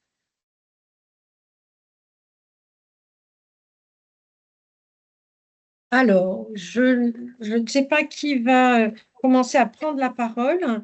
On a beaucoup parlé quand même du lien ville-hôpital. Il y a eu une première question sur le lien ville-hôpital et le réseau Oncodiète. Donc, Anne-Caroline, tu es référente dans le Var pour Oncodiète. Est-ce que tu peux prendre la parole et nous faire peut-être une petite intervention là, sur ce point-là? Oui. Alors, le réseau Oncodiète, il a d'abord été créé à Gustave Roussy il y a quelques années. Il s'est ensuite élargi à la province. Et depuis, effectivement, on a des référents. Alors, ce n'est pas moi qui suis la référente. Moi, je suis référente de structure pour le parcours global post-cancer, mais je ne suis pas référente Oncodiète. Donc, c'est quelqu'un qui est à la Cassagne qui s'en occupe. J'ai plus son nom en tête, mais elle va voir le voir, mais c'est pas grave. Donc, le réseau Oncodiète, c'est des diététiciens et des diététiciennes qui se sont formés plus spécifiquement. Donc, il y a des formations dédiées et qui permettent de rejoindre le réseau Oncodiète. Je pense que ça fait partie des ressources, Isabelle, la liste des formations. Oui. Oui, ok. Donc, il y a toutes les formations qui permettent de devenir Oncodiète. La personne référente s'appelle Solange Buzeau. Voilà, c'est ça. Merci. Elle est au 133 de la Cassagne. Enfin, je disais simplement qu'au niveau du Var, en tout cas, on peut prendre contact avec toi pour ceux qui sont comme ça, qui représentent et qui sont Oncodiète. Oui. Et d'ailleurs, j'encourage tous les diététiciens qui sont déjà formés à se rapprocher des structures qui portent le parcours global post-cancer, parce que c'est le moyen pour eux de se faire financer leurs consultations. Donc, c'est hyper important. Vous scannez le QR code de droite, celui où il y a les structures, et vous rapprochez de la structure la plus proche de chez vous pour pouvoir entrer dans le dispositif. Je trouve que c'est quelque chose de bien qu'a mis en place l'ARS et qui est soutenu par Encopaca, et je les remercie aussi. Ensuite, Oncodiète, on a des réunions annuelles. Il y en a une lundi prochain. Alors, moi, je rajouterais simplement pour le parcours ville-hôpital, il y a un travail remarquable aussi qui est fait pour essayer que cette coordination puisse se faire au niveau régional. Nous concernant le SRC, il y a aussi des réunions qui sont organisées. Dans le cadre de nos groupes, en tout cas de nos groupes de travail, soins de support et donc thématiques, que ce soit nutrition, santé sexuelle, bien entendu, ce sont des groupes mixtes, autant, je dirais, d'intervenants et de professionnels de la ville comme de l'hôpital. Alors, je pense qu'on concourt un petit peu, je l'espère, à cette organisation, cette coordination, ou en tout cas d'échanges privilégiés. Il y a les CPT sur lesquels on peut s'appuyer pour le lien ville-hôpital. D'accord. Alors, sur des questions techniques, il y avait le tour de Moulay, mais tu en as parlé. Il y avait également l'outil CFO. Périmètre brachial aussi, j'ai vu pendant qu'on est dans les périmètres. La norme, c'est 22 pour les hommes et 20 pour les femmes. Donc, dès qu'on est en dessous, on commence à avoir une fonte musculaire. Donc, on commence à s'en inquiéter à partir de là. Également, où trouver l'outil CEFI? CEFI-nutrition.com. CEFI-nutrition.com. Et il y a certains labos qui le distribuent. Après, vous pouvez le fabriquer, hein, c'est pas compliqué. Vous prenez une échelle de la douleur, vous mettez d'un côté je ne mange rien, je mange normalement, vous mettez une échelle de 1 à 10 et vous présentez ça au patient. Donc voilà, parce que le CEFI, je crois que c'est payant, quoi. Voilà. Concernant la sarcopénie, uniquement pour les plus de 70 ans, là peut-être faire un petit point là-dessus. Je pense que Stéphane pourrait répondre, mais il n'est pas dans son bureau. La visio est à fond là, mais je ne sais pas, il a dû s'absenter. Ben non, la sarcopénie, ce n'est pas uniquement au-delà de 70 ans, ça peut toucher les jeunes aussi. Donc, non, la sarcopénie, c'est pour tout le monde. Mais on laissera le soin au professeur Schneider de répondre plus constructivement. Alors, comment gérer l'après? Alors, tu en as un petit peu parlé, Anne-Caroline, hein, bien entendu, dans des prises en charge. Alors, ça peut être dans le cadre du dispositif post-traitement du cancer. Je signale d'ailleurs qu'il y a une vidéo là qui va être postée sur les réseaux sociaux. Il y a un gros travail qui a été fait. Il y a des outils, vous avez tous les éléments si vous allez sur notre site dans la partie après-cancer. Mais comment gérer l'après? C'est important de vous appuyer sur vos expertises toutes les deux et peut-être d'intervenir là-dessus. Alors, comme l'a dit Stéphane, ce qui est important, c'est qu'ils conservent leur poids et leur IMC entre 18 et 25.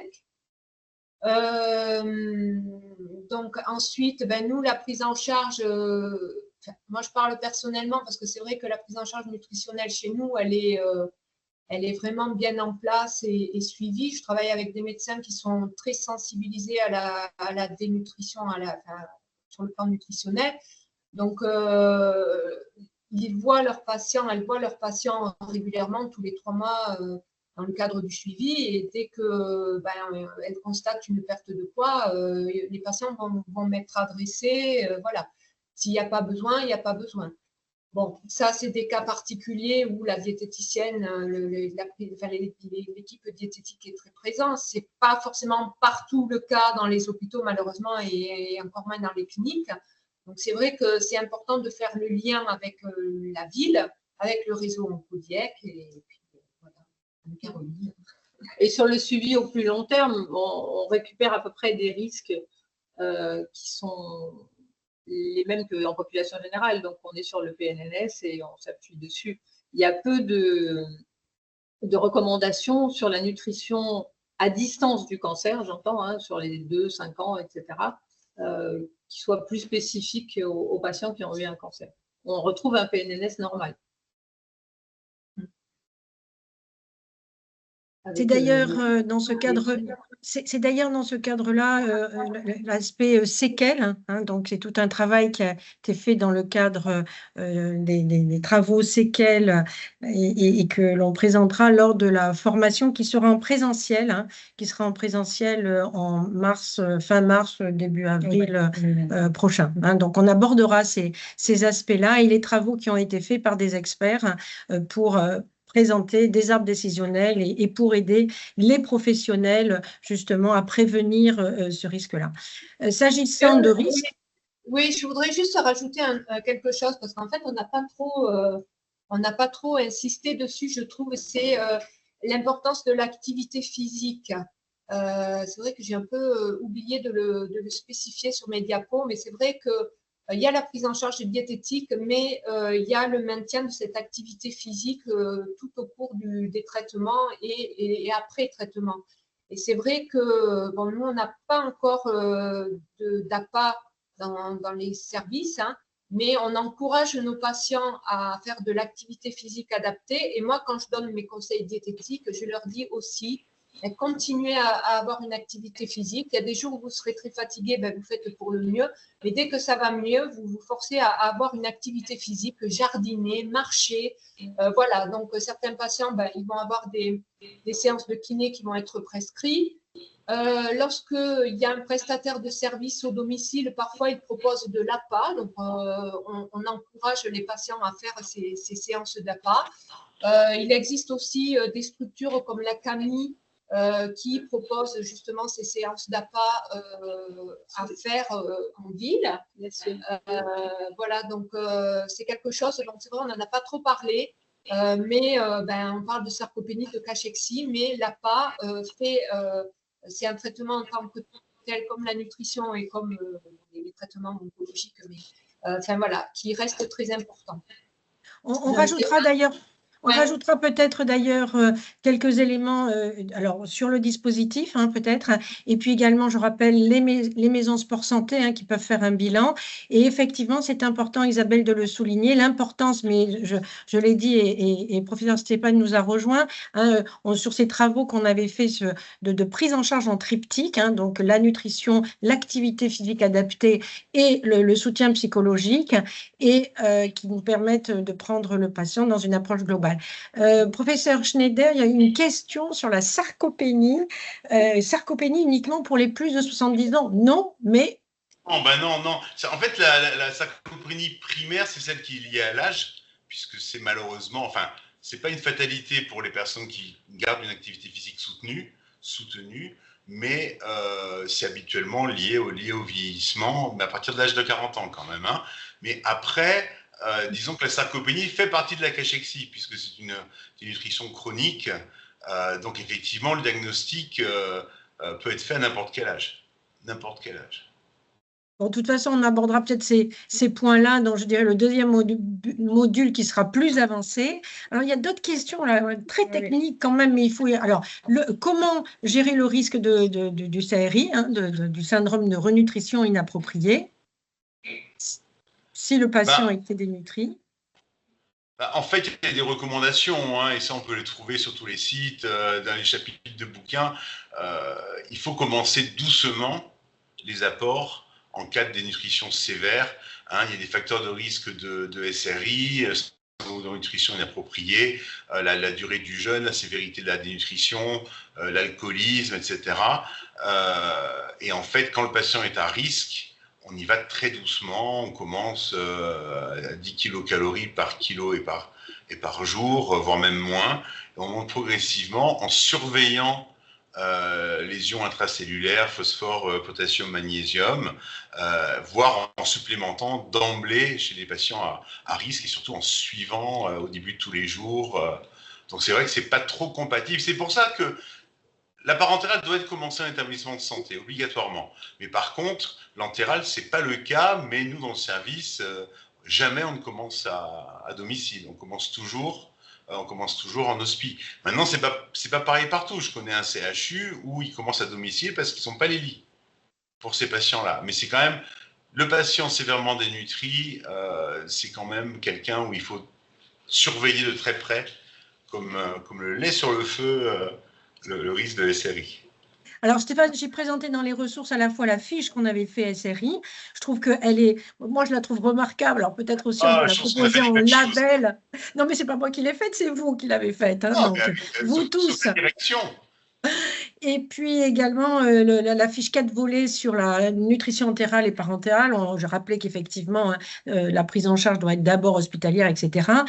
Donc là également, et ceux qui souhaiteront et qui sont inscrits à ce module pourront de toute façon, auront les dias à travers le replay. Donc il y aura ces éléments-là. Alors encore plus détaillé, alors évidemment on déborde un peu peut-être de notre module hein, qui est plus grand professionnel, mais il y a quand même des questions nutrition parentérale et carcinose péritonéale. Pas de contre-indication?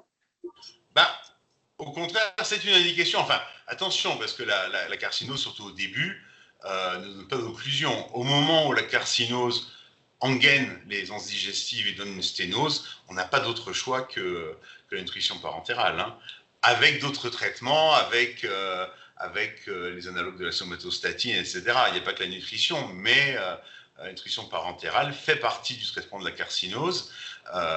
Et dans les carcinoses en rapport avec l'ovaire, moi je me rappelle, on a eu une patiente 20 ans avec de la parentérale et une carcinose. Donc il y a des carcinoses qui évoluent très lentement. Maintenant, celles de l'estomac, du pancréas, malheureusement, elles évoluent très vite. Mais voilà. Très bien. Alors après, on a des questions qui sont encore plus techniques. Alors nous, on essaye généralement dans le cadre de nos webinaires d'être sur des outils généraux ou des outils qui ont été généralisés, hein, comme le CEFI. Donc j'avoue que la question concernant l'utilisation d'impédance, mètres, portables, type, etc., je pense qu'on est vraiment sur des éléments. Alors je ne veux pas peut-être, enfin, je ne sais pas si on doit... est-ce qu'il y a des éléments de réponse, mais sans avancer peut-être des questions trop techniques. Stéphane. La question portait sur le Z-Matrix, intérêt et fréquence d'utilisation. Ouais, alors bon, Z-Matrix parmi d'autres, hein, je veux dire, hein, il y a plusieurs boîtes qui font des impédances mètres tout très intéressants, et bon, le Z-Matrix est un bon appareil, hein, mais il y en a d'autres. Comme je vous ai montré tout à l'heure, par rapport à poids égal, la composition corporelle peut être très différente et ça implique un effet sur le pronostic. Donc oui, bien sûr, si on peut faire des impédances-métrie à tous les malades, c'est la meilleure façon de les suivre, hein. Après, donc, il y a des prestataires qui utilisent des impédances-métrie à domicile. Après, il faut le faire de manière validée. Pensez que les balances impédance-mètre, le courant, va toujours par le chemin le plus court. Donc, les balances impédance-mètre, grosso modo, le courant circule d'un pied à l'autre et ne passe pas par le tronc ou par les bras. Donc, c'est pas valable, c'est pas fiable. Il faut qu'il y ait des électrodes au niveau des pieds et des mains. Mais bon, voilà, le principe est de suivre. Sur les valeurs, mais je crois que tu as répondu, Anne-Caroline, sur les valeurs pour le périmètre brachial, hein, je crois que tu as rappelé quelles étaient les valeurs définies. J'ai donné la norme de 22 pour l'homme et de 20 pour la femme. Voilà, donc on a répondu à cette question. La question, évidemment, sur le surpoids, du risque de surpoids pendant les traitements d'hormonothérapie dans le cancer du sein. Ça, on est d'accord, le cancer du sein est un peu à part, puisque la dénutrition est relativement rare, et surtout, par rapport à des traitements qui sont assez courts, on est très rapidement à risque d'un deuxième cancer. Donc, il y a quand même des recommandations sur le style de vie, les modifications thérapeutiques du mode de vie, que ce soit l'activité physique ou la nutrition. Et donc, en particulier, alors, il n'y a pas, à ma connaissance, de perte de prise de poids majeure sous hormonothérapie. Il y a d'autres effets secondaires. Alors après, souvent sous hormonothérapie, il y a des douleurs articulaires, des choses comme ça qui vont limiter l'activité physique. Je pense que ça passe avant tout par là. Malheureusement, même si la prise de poids n'est pas systématique, c'est celle qui freine le plus la prise du traitement, moi je vous le dis. C'est ce qui est le plus souvent évoqué, par contre. Pardon, Isabelle. Alors ensuite, des questions qui suivent, mais enfin, visiblement, la personne a dû soit arriver après le début ou en tout cas ne pas être là pour la partie ressources. Donc, les informations, recommandations pour la nutrition parentale, vous pouvez à la fois les trouver, par exemple, à travers nos fiches, mais également dans les sociétés savantes ou sur le site de l'INCA ou NACRE, etc. Donc, ça, je vous laisserai peut-être revoir dans le replay la liste des ressources proposées. Alors, effectivement, vous ne trouvez pas les outils qu'on a présentés parce que nous venons d'ouvrir un nouveau format au niveau du site internet Oncopaca Corse. Hein. Avant, nous avions 2 sites, un Oncopaca Corse et un autre qui s'appelait Pro Info Cancer, qui était justement destiné à l'ensemble des professionnels et qui abritait en fait tous les travaux du groupe Nutrition et Cancer. Et nous venons de tout basculer sur Oncopaca. Alors peut-être qu'il faut absolument, et j'irai vérifier, de mettre bien les derniers outils qu'on a actualisés ces dernières semaines et qui seront en ligne d'ici demain. Je pensais qu'elles étaient aujourd'hui en ligne, mais elles seront d'ici demain en ligne. Nous irons vérifier tout ça. Alors, j'ai regardé les questions qui sont arrivées après. Alors, je vais laisser sarcopénie et rhabdomyolyse pour le docteur Schneider, merci. Et moi, je fais juste la question d'en dessous sur le oncodiète et parcours global post-cancer. Non, ce n'est pas automatique. C'est malheureusement pas encore connu de tous les médecins, mais c'est sur prescription. Donc, vous aurez dans le replay, enfin, vous pourrez accéder à la fiche prescription que vous avez mise sur la partie droite. Et votre ami la présente à son médecin traitant, elle le remplit, recherche la structure et ensuite, elle peut m'appeler sinon je l'ai fait. Alors, rhabdomyolyse, sarcopénie, ça n'a rien à voir. C'est-à-dire que la rhabdomyolyse, c'est un phénomène aigu avec différentes causes, comme souvent la personne âgée qu'on retrouve par terre et donc avec une pression sur le muscle. La rhabdomyolyse, c'est quelque chose de très aigu, c'est quelque chose de très grave. La sarcopénie a des conséquences, mais plus sur le long terme, moyen à long terme, et c'est une insuffisance musculaire. C'est pas du tout la même physiopathologie, en fait. Alors, on nous rappelle donc le nom de Solange Buzeau, bien entendu, hein, pour la référente oncodiète côté Nice. Des questions concernant, donc, alors le post-cancer, tu réponds. Moi, je te dis simplement, hein, aussi sur notre site internet, vous pouvez également aller voir dans l'onglet sur après-cancer les différents éléments sur le parcours post-traitement du cancer. Et nous avons la chance en région PACA quand même d'avoir un certain nombre je dirais, de structures référentes. Concernant, alors sans CRI, on commence aussi progressivement. En combien de temps le patient atteint les objectifs de ses besoins nutris? On dit qu'il faut pas plus de 5 jours. Beaucoup disent qu'il ne faut pas avoir le régime starter. En pratique, on le fait quand même toujours. Ok. Mais après, c'est peut-être l'habitude qu'on a des anorexiques. Ça, c'est encore autre chose. Alors, il y a une question sur les textures. La question, c'est... Hors les calories, à l'occasion, pourrait-on parler de l'évolution des textures? Alors, les textures... c'est pour les mucites. Pardon? C'est peut-être pour les mucites. Ah oui, pour les mucites ou alors pour les dysphagies. Enfin voilà, c'est vague. Dans la mesure du possible, il faut garder une texture normale. Au niveau des mucites, donc il faut dire aux patients de bien prendre les traitements que les médecins leur prescrivent pour traiter la mucite. Ensuite, la texture, ça sera une texture plutôt molle. C'est les patients qui vont évaluer par rapport à leur douleur, par rapport à... Voilà, donc je ne sais pas trop quoi dire sur l'évolution des textures. Il faut partir du principe que le patient a du mal à s'alimenter. Donc, il faut leur dire de manger ce qui leur fait envie et plaisir, d'adapter les textures plutôt moulinées ou vraiment mixées ou liquides. Donc après, nous, diététiciens, on est là pour leur expliquer comment faire pour que ça soit plus liquide, plus mixé ou juste mouliné avec des... Enfin, voilà. Mais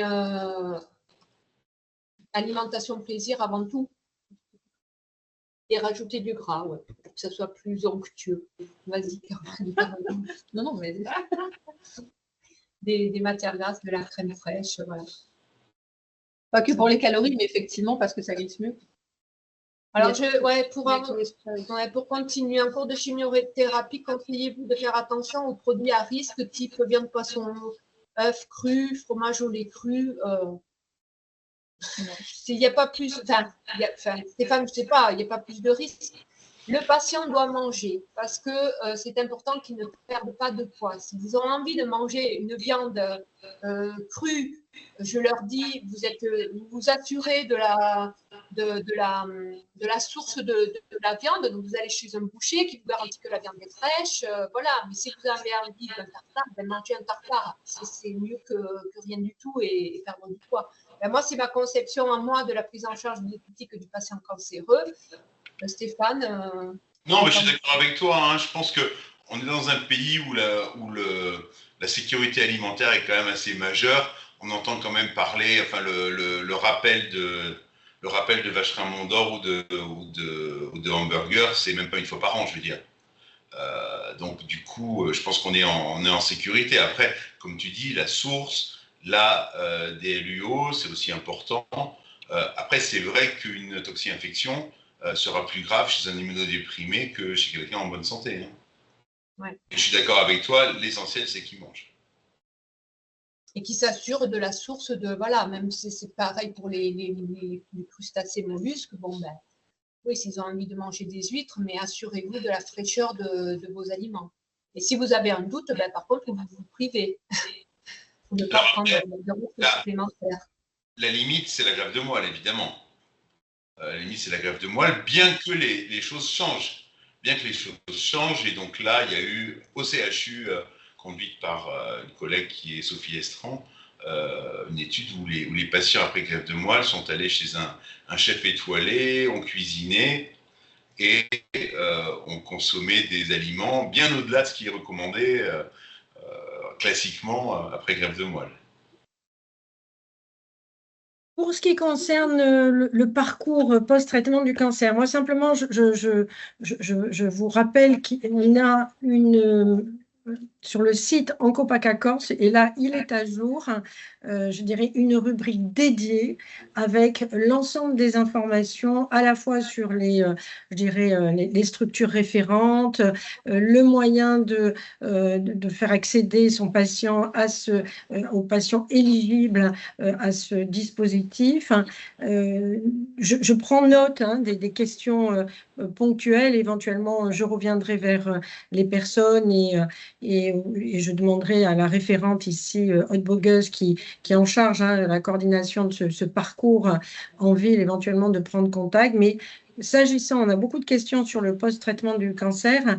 Allez en première instance voir, je pense, tous les éléments, les informations qui sont sur notre site, les outils, je crois qu'ils sont très clairs. Il y a un petit film qui a été réalisé, qui est, je crois, déjà en ligne. Mais bien entendu, on sera à votre écoute et pour répondre à vos questionnements sur ce traitement, post-traitement du cancer.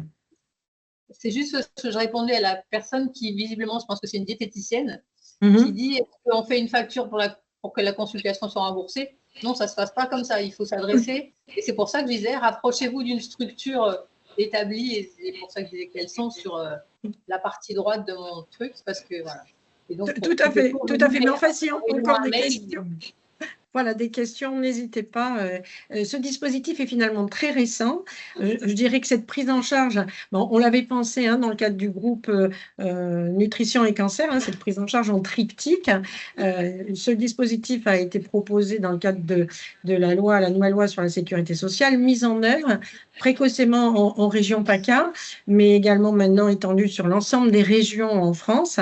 Et c'est vrai qu'on a tout un outillage qui est tout à fait disponible sur notre site. Donc, n'hésitez pas à aller le télécharger. Alors, est-ce qu'on a d'autres questions spécifiques? Une question sur l'alcool. Ah, sur l'alcool. L'alcool. On laisse répondre le professeur ou... C'est gentil, ça. Alors, il y a des effets quand même sur le sevrage, sur la tolérance du traitement, sur le risque de nouveaux cancers. Après, voilà, sur tous les cancers liés à l'alcool, pendant longtemps, on a dit oulala, attention. Après, on a dit, ouais, à ce stade-là, il ne faut pas être regardant par rapport à la qualité de vie. Maintenant, on a tendance à revenir sur attention. Il y a des consultations au Centre de lutte contre le cancer par rapport aux addictions. Maintenant, bon, voilà, je veux dire, il n'y a pas de toxicité immédiate de l'alcool. En théorie, c'est zéro. Effectivement, le problème, c'est les cancers liés à l'alcool. Donc, grosso modo, il peut y avoir des sevrages en parallèle ou avant le traitement du cancer.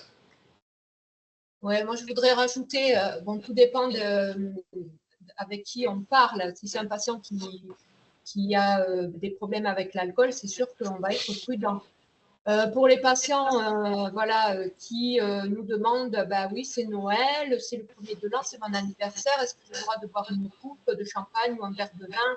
En accord avec les médecins, on leur autorise un petit verre de temps en temps.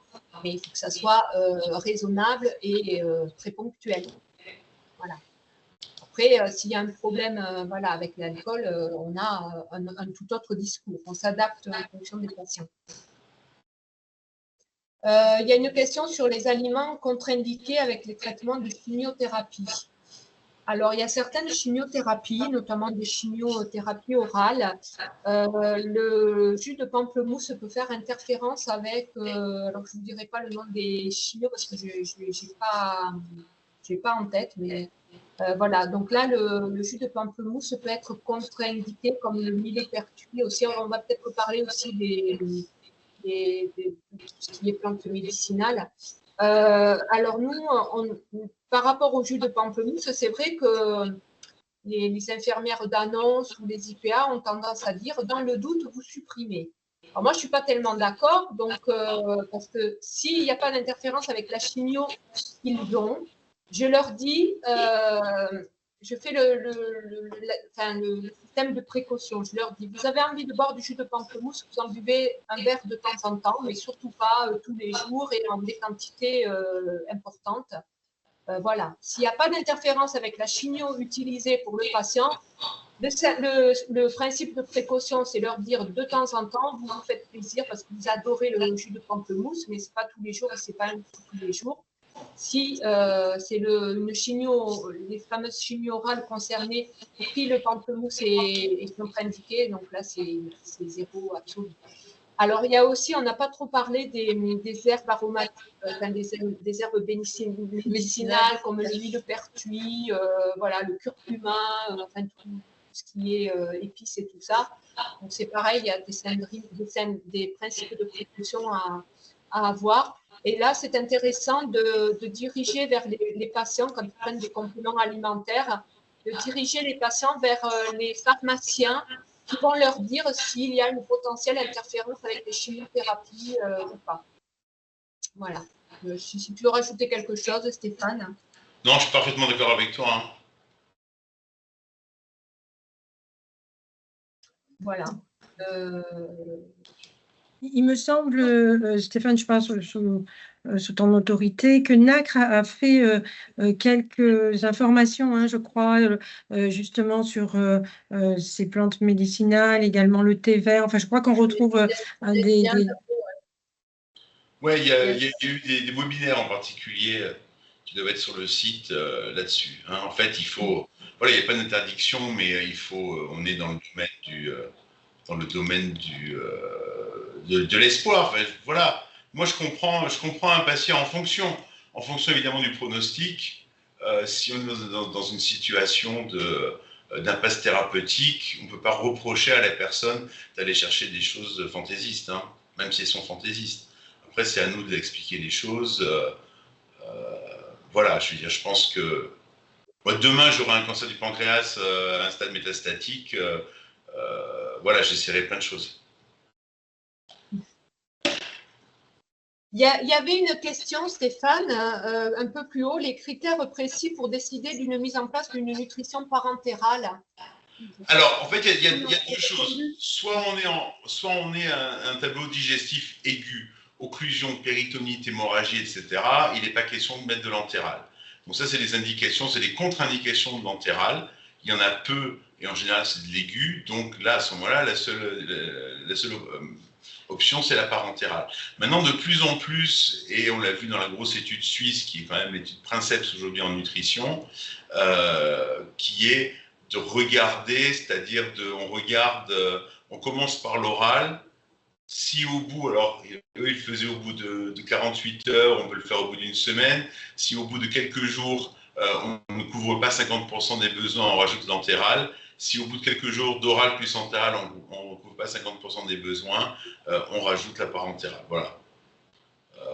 Donc c'est les critères aujourd'hui, plus ou moins, enfin, ils sont pas définis pour ce que je viens de vous dire, ils le sont par rapport aux contre-indications de l'entéral.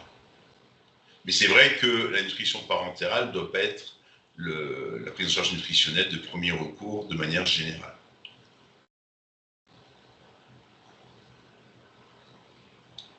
Alors, on me rappelle effectivement que l'AFSOS, et effectivement, il y a un document l'AFSOS et les référentiels, sur lequel d'ailleurs on s'est appuyé dans le cadre de notre groupe. Je rajouterai peut-être le lien, peut-être que j'ai oublié de le mettre dans les ressources, mais il me semblait que je l'avais mis, peut-être que j'ai oublié de le mettre, mais bien entendu, c'est aussi référence. Également, qu'est-ce qu'on a? Est-ce qu'il y a d'autres questions?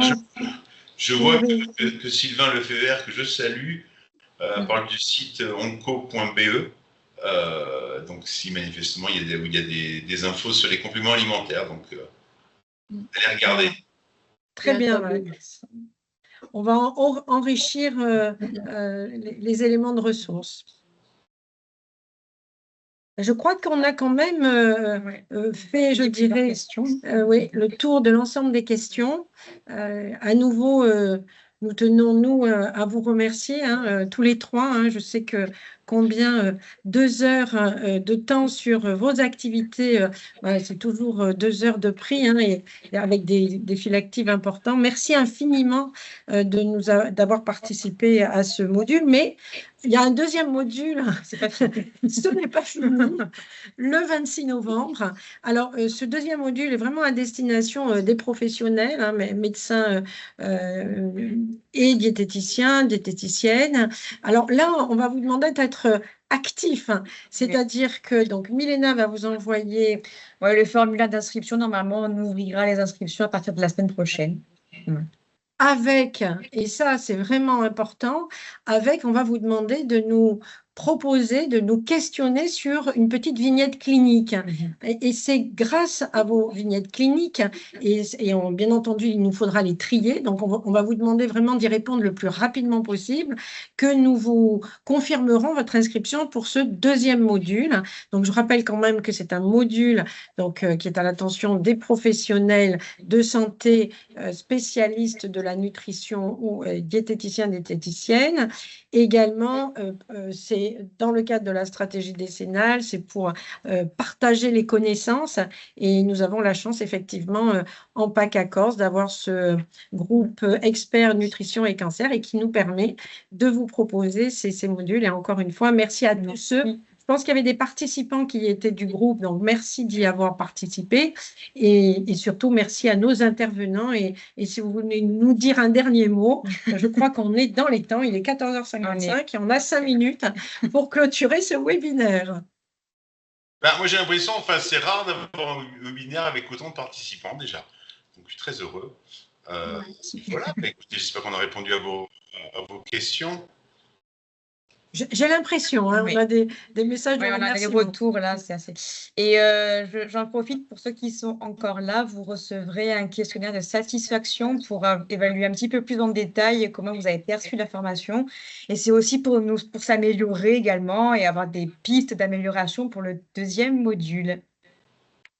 Voilà, et il y a toujours le problème de l'aléa du direct. Oui, donc ça c'est pas nous. On est... Mesdames, merci. Merci à tous. Merci infiniment. Bonne fin de journée et au revoir à tous ceux encore connectés. Au revoir.